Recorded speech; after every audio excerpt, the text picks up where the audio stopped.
Hi. So I was gonna make a full video about this, and OBS didn't want to work.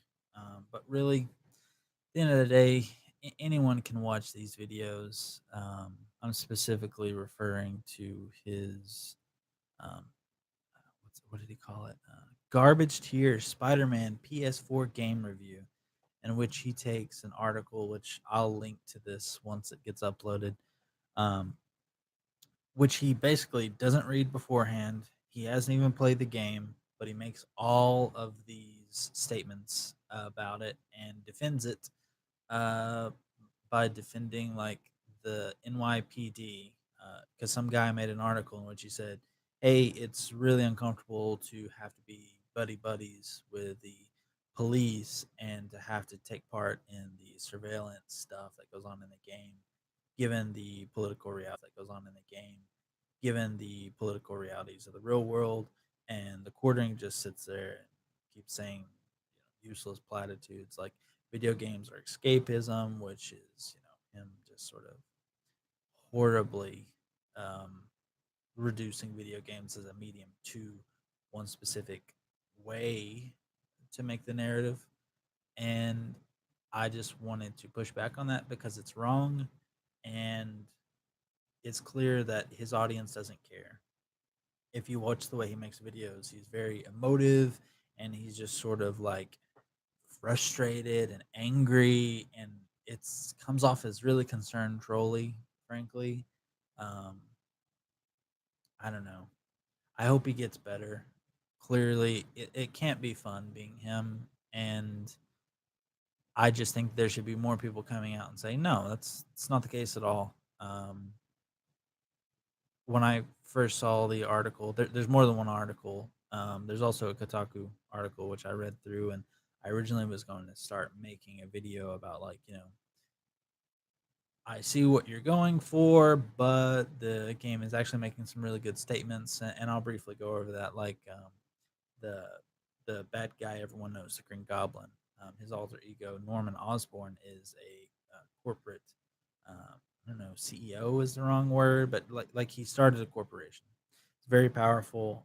That's how he gets his power, his technology, all that. In this game, he's actually a mayor, and I was like, oh, okay. I'm familiar to an extent with the storyline that it's might be based off of in the comics. So okay, that's especially in these times. That's a really, it literally is politics, so it's kind of politically charged.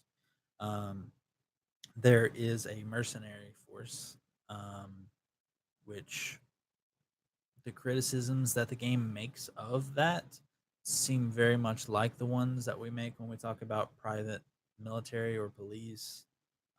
There's even some prison implications with that in the game. And these are all things that are very much being talked about today, right now. And it's interesting that quartering is not willing to pay attention to those, and wants to harp on these platitudes about, like, really despicably. He brings up that 9/11 happened, and that criticizing the NYPD is disparaging the dead people. It's a bad argument. It shouldn't be made, but he makes these arguments because his audience allows him to. So yeah, I mean, at the end of the day, if you're just up there reacting and being a total reactionary over a video game that, frankly, while it had more anti-capitalism in it than I would have expected, it was still pretty weak-willed, and it was obviously not about that.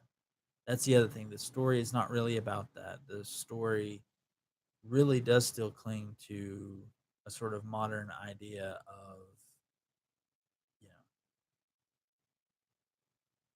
I don't know, Peter Parker's philosophy is very much old hat. It's very much,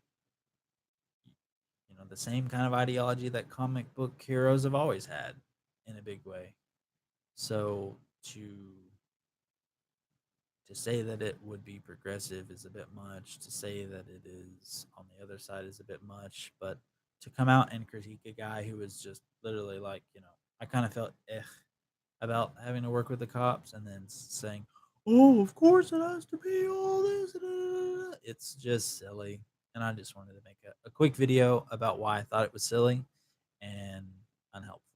So, thanks for watching.